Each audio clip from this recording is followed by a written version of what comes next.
I'm going to talk about Newton because he is the most nocturnal of all owls. When you see an owl at dawn or at dusk, you're probably looking at a barred owl or a great horned owl. Our pretty little Newton, he has a sweet little voice. You're going to say hello, Newton? Hi, Newton. He's not going to talk right now. Owls have some wonderful features that enable them to hunt at night. First of all, their wings are specially feathered with soft feathers at the end. They enable them to fly completely silently. Their hearing is quite incredible. One ear is set higher than the other on the side of their head, and they have the best directional hearing of any animal in the world. The pretty face on all owls, the feathers around the front, work like a parabolic sound receptor, and the sound is received and taken back into the ears. Wonderful hearing. Very, very good. Yes, Mr. Newton.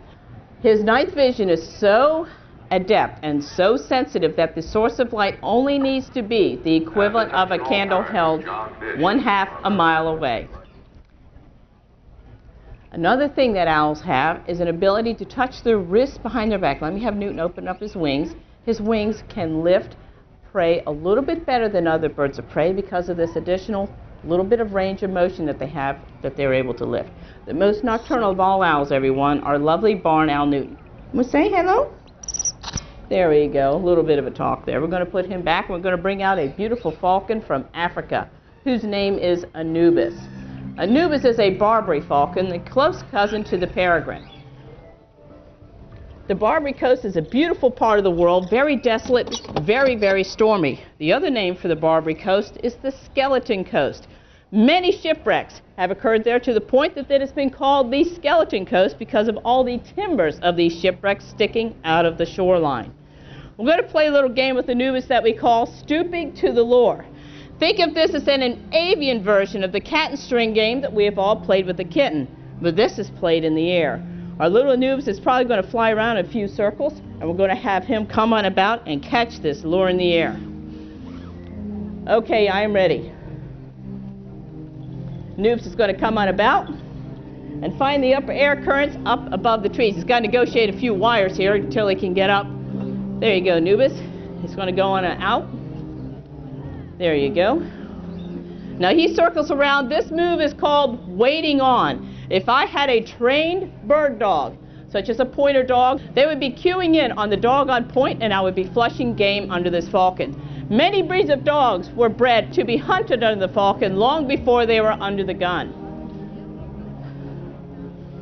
He's just circling around, getting his bearings right now, determining the wind direction.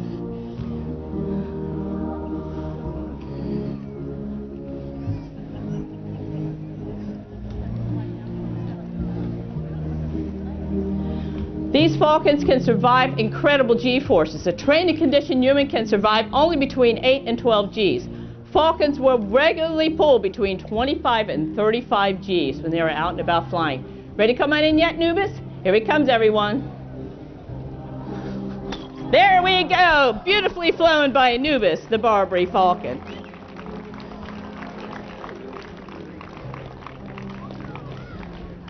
Before Anubis starts feeding on his lure, you will notice that he looks around very suspiciously. This is because in the wild, predatory animals steal from each other. Another hawk, owl, eagle, bobcat, coyote, or even a stray pet dog or cat would be happy to steal Anubis' food from him. This code of piracy is very much the way of predatory life. It is simply a more efficient way to get your food. So all predatory animals are very defensive of their meals and protective of the space around their meals due to this piracy they all practice. Falconry, though, is the sport of trust. Anubis trusts us to the point that he will actually leave game in the field like he just did for a morsel of food on the glove. Very well flown, Anubis. Let's have a hand for our little air boss, Anubis. Hawks and falcons do look very much alike in that they have sharp talons and sharp beaks for hunting, but that is where the similarity ends. Peter's brought out our beautiful peregrine falcon named Margarita. Being a falcon, you will notice that she has pointed wings, stiff plumage, a short tail, and another feature on falcons called the mylar stripe. Those are the dark markings under Margarita's eyes. The purpose of the mylar stripe is to protect her eyes from the glare of the sun, the same reason why our athletes put black grease paint under their eyes prior to a game. I am bringing out Tabasco again so you can see the differences between these hawks and falcons. Our pretty Tabasco has a very different build. she has rounded wings built for soaring. There we go, pretty girl. Softer plumage and in proportion a much longer tail. Hawks like Tabasco are hunters of scrubbush and woodlands. Falcons like Margarita are hunters of the open sky. Peregrine falcons are considered to be the world's fastest birds. They've been clocked at speeds exceeding 240 miles an hour in their high-speed power dives called stoops. That was just set this year by a fellow named Ken Franklin, who actually goes skydiving with this trained peregrine falcon. They dive out of the plane at 12,000 feet. That's what I call extreme falconry. The falcon will stoop, dive at their prey, and they will strike it with a powerful blow of her feet.